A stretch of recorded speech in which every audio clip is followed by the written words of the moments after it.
conectado, Marian, a el diputado nacional del bloque de Encuentro Federal, Oscar Agos Carleño. Joaquín Mújica Díaz, Mariano Boderna, te saludo, Oscar, buenas noches y gracias por atendernos. Hola Joaquín y equipo, muy buenas noches para ustedes.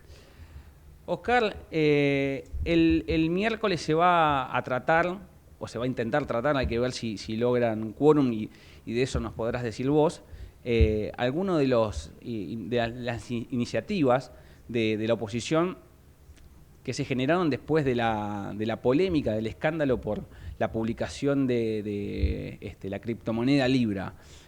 A ver, primero de todo, ante ese escenario, ¿en qué condiciones están para juntar quórum? Y segundo, ¿qué es lo trascendente de los temas que se van a tocar en esa sesión? Bueno, el gobierno ha abierto felizmente lo que celebro alguna instancia de diálogo para ver cómo desactivar políticamente un choque al respecto y en algún momento nosotros proponíamos analizar algún tipo de interpelación en el Congreso, como se hacía, por ejemplo, en los 90, que muchas veces Cavallo fue interpelado en varios temas en el Congreso, y eso desactivaba las crisis políticas que generaba el Ejecutivo. Bueno, en esta oportunidad no fue posible porque finalmente no nos pusimos de acuerdo. Ellos planteaban que fuera el jefe de gabinete en algún momento a dar uno de aquellos informes de gestión que se hacen habitualmente, y entre medio se pudieran hacer algunas preguntas de este tema, y nosotros creyendo que es de suma gravedad lo que ha sucedido, que el presidente de la Nación está involucrado en una estafa que sale en las tapas de todo el mundo, ni más ni menos, requiere un tratamiento que lamentablemente no se pudo hacer en el Senado y trataremos de hacerlo en la Cámara de Diputados. Creemos que tenemos quórum para ello. Al mismo tiempo queremos tratar una emergencia por Bahía Blanca, que son los dos temas que son urgentes que se trate. El gobierno, por supuesto, que está hablando a los aliados y a muchos gobernadores tratando de conseguir algún tipo de blindaje, pero bueno, empezaremos una pelea legítima dentro de la política de conseguir los números necesarios para que el presidente dé las explicaciones a través de los funcionarios involucrados. ¿Te da la sensación de que es un traspié fuerte de gobierno, el que corresponde al escándalo de Libra, referido a lo que pasó el año pasado con otros temas que también tuvieron un golpe de efecto en el apoyo popular, como aquella ley por el tema universitario, pero digo, especialmente, ¿es un golpe que le entró al gobierno? Bueno, sí, yo creo que sin duda le entró porque aún aquellas personas que le han dado blindaje en temas que han sido muy delicados, como temas de la universidad pública o las jubilaciones del año pasado, bueno, hoy lo están analizando de una manera distinta, se están dando cuenta que muchas cuestiones que hace el gobierno tienen un perfil antidemocrático, como nombrar jueces de la Corte por decreto o pretender reendeudar al país por un DNU. Si a eso se suma salir en la tapa de los diarios del mundo involucrado el presidente de la Nación en un escándalo millonario de estafa, bueno, los propios aliados empiezan, no digo a despegarse, pero a valorar que el Congreso lo que está buscando hacer es ni más ni menos que buscar clarificar esta situación sin perjuicio de que la justicia local y la extranjera resuelva lo que corresponda judicialmente, pero políticamente no alcanzan las explicaciones dadas con un periodista fanático del gobierno en una entrevista grabada, que encima fue un bochorno, cómo se filtró la entrevista, cómo fue grabada y cómo actuaba un asesor dentro de la propia entrevista. Por lo tanto, me parece que la sociedad además ha valorado este tema de una forma distinta a temas anteriores. Antes cualquier cosa justificaba bajar el déficit, en eso fue muy bueno el gobierno. Ahora, hoy la gente está viendo que llevarse puestas las instituciones tiene un costo y al mismo tiempo tiene un costo cuando se involucran en una gran estafa como esta ha sido, más allá de lo que le haya tocado a Javier Milei o a su entorno dentro de este proceso. Sin duda, si él no hubiera tuiteado lo que tuiteó, no hubiese existido esta estafa que nos llevó a hacer noticia en el mundo por algo que es muy grave. Bueno, para Milei, cuando lo expresó respecto a las tapas de New York Times y de Wall Street Journal, dijo chumerío de barrio, ¿no? La rebajó al impacto internacional.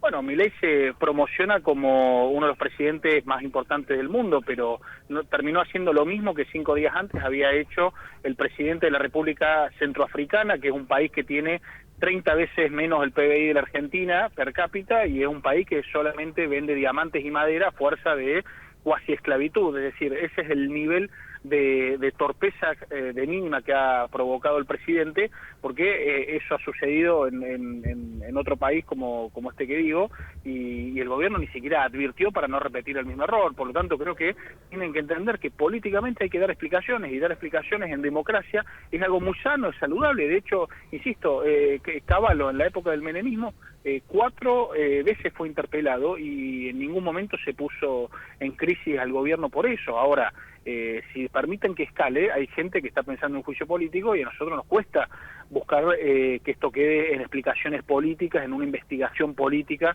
para tratar de deslindar responsabilidades políticas del presidente y su entorno. Bueno, ahí tendrán que ser mucho más sabios, me parece, dentro del gobierno para encontrar alternativas políticas para resolver una crisis política que, como ustedes bien dicen, es una bala que le entró al gobierno. Oscar, ¿qué tal? Buenas noches. Mariano Wender te saluda. Vos mencionabas entre una de las medidas que el gobierno viene empujando en los últimos días, esta cuestión de autorizarse a sí mismo para concretar un programa con el Fondo Monetario. Se da por entendido que es algo que es inminente y que esta semana, en las próximas horas, va a salir ese decreto y que va a ser girado para su trámite legislativo. ¿Cuál proyectás vos o cuál intuís vos que va a ser la actitud del resto de los bloques una vez que eso llegue al Congreso? Bueno, en primer lugar, la defensa es media rara. Ellos dicen que esperaron al Congreso para no nombrar jueces en la Corte por decreto y esperaron al Congreso para tener un cheque en blanco respecto a las negociaciones con el FMI. Y así no funciona la democracia, no se da un ultimátum, no funciona en los matrimonios, tampoco funciona en la democracia. El diálogo es la solución a todas estas cuestiones. Por lo tanto, yo creo que acá se probó con un primer globo de ensayo en el 1 de marzo en la Asamblea Legislativa. Él dijo que mandaría al Congreso.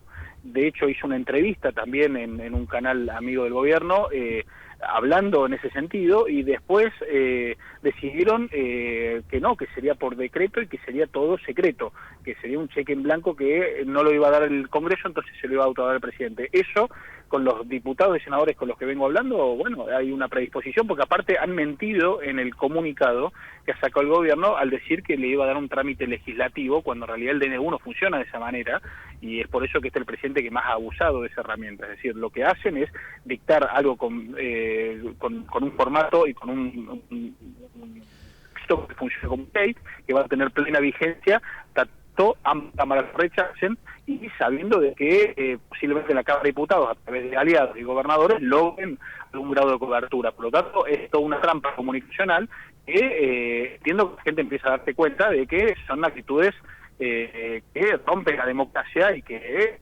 ponen en riesgo muchas cuestiones. Yo les planteo todos estos DNU que saca el presidente Milei, y vuelve el kirchnerismo, porque Milei no hace las cosas bien, que ojalá que no pase, y trabajaremos para que eso no suceda. Van a sacar un DNU donde van a derogar todos los DNU malos de Milei, o todos los que ha emitido, y empezamos diciendo, y así no funciona la democracia. Los cambios sostenidos en las instituciones funciona a medida de que el Congreso y el Poder Ejecutivo encuentren salidas institucionales a este tipo de cuestiones. Ahora, Oscar, durante el tratamiento en la bicameral de trámite legislativo, cuando llegue evidentemente ese DNU, ¿hay chances de que, por ejemplo, se convoque a los funcionarios a explicar el sentido y la necesidad y urgencia de ese decreto, o eso automáticamente pasa a ser, una vez que haya dictamen, discutido en recintos? Bueno, está regulado el procedimiento, es posible invitar técnicos. De hecho, Ricardo López Murphy, que es un experto en esta cuestión, ha planteado incluso públicamente que sería algo muy saludable. Lo mismo ha dicho Pichetto de nuestro bloque, entiende que sería saludable que haya explicaciones técnicas sobre esto, pero hay que ver qué firman, porque estamos hablando, periodistas y nosotros de política, en base a un comunicado de una oficina que ni siquiera forma parte de los engranajes del Estado, y no sabemos qué van a firmar. Ya tenemos un presidente que dijo que iba a mandar una ley. No mandan ley, ahora dicen que iban a mandar un DNU. Bueno, hay que ver que así es algo oscuro, que no se puede invitar a un técnico, porque lo que dice es autorice sea que el presidente haga lo que quiera. Bueno, difícilmente va a tener sentido hacer algo distinto a un mero rechazo. Ahora, si son más razonables se podrá trabajar en base a que vayan distintas personas a explicar esto. Lo que pasa es que tampoco tenemos que demorar. Por lo tanto, creo que políticamente vamos a buscar las salidas para que el Congreso Nacional sea el que autorice la deuda, porque además es lo que dice la Constitución. La Constitución en 2 artículos es muy clara de que estas cuestiones son del Congreso, son competencia del Congreso. Oscar, vos fuiste uno de los diputados firmantes del proyecto para, lo decías en la respuesta anterior, para declarar emergencia económica en Bahía Blanca y en algunos municipios más de la provincia de Buenos Aires que fueron afectados por el temporal. De ese proyecto hay firmantes de casi todos los bloques, incluso del PRO, que está muy alineado, del ala del PRO que no sos vos, digamos, ¿no? Que está muy alineada al gobierno, pero nada de los libertarios. No hay ningún diputado de los libertarios que haya firmado ese proyecto. Y ya pasado el año pasado, con un proyecto similar, para cuando fueron los incendios en Córdoba, la provincia donde vos sos, que también el gobierno puso ciertas trabas para que saliera, finalmente salió. ¿Qué sensación te da que puede este proyecto avanzar para que se declare emergencia económica teniendo en cuenta el contexto y la gravedad de lo que sucedió en Bahía Blanca? En el caso de Córdoba, que yo fui el autor, digamos, del proyecto que terminó saliendo, justamente los libertarios hicieron lo imposible para que no saliera, para que no pague un costo político el gobierno, pero aparte con la excusa de que generaba un costo fiscal y con muy poca empatía. Recuerden que el presidente sobrevoló Córdoba, ni siquiera saludó, digamos, y hubo como en la prensa...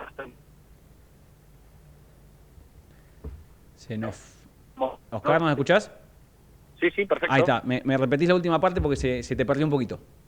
No, que se le facturó en aquel momento al presidente muy poca empatía, entonces revieron la situación por lo que pasaba en redes sociales y finalmente terminó saliendo por unanimidad en ambas cámaras, pero fue contra las cuerdas que el gobierno terminó aceptando eso a regañadientes. Bueno, acá esperemos que con los votos de los libertarios o sin los votos libertarios esto sea aprobado. Nosotros en la sesión que tenemos esta semana vamos a intentar incorporarlo sobre tablas y queremos tener los votos para que esto suceda, porque lamentablemente la falta de empatía del presidente no quiere decir que se desentienda de este tipo de crisis y sobre todo a un año de una crisis exactamente similar en Bahía Blanca donde bueno, no se ha tomado las debidas previsiones. Lo que no quiere decir que Kicillof tendrá que hacerse cargo, al igual que el intendente, pero bueno, la nación tiene que hacerse cargo de lo que le compete. Oscar, gracias por haber comunicado con Ecomedios y con Lunes otra vez. Un placer, les mando un fuerte abrazo, gracias.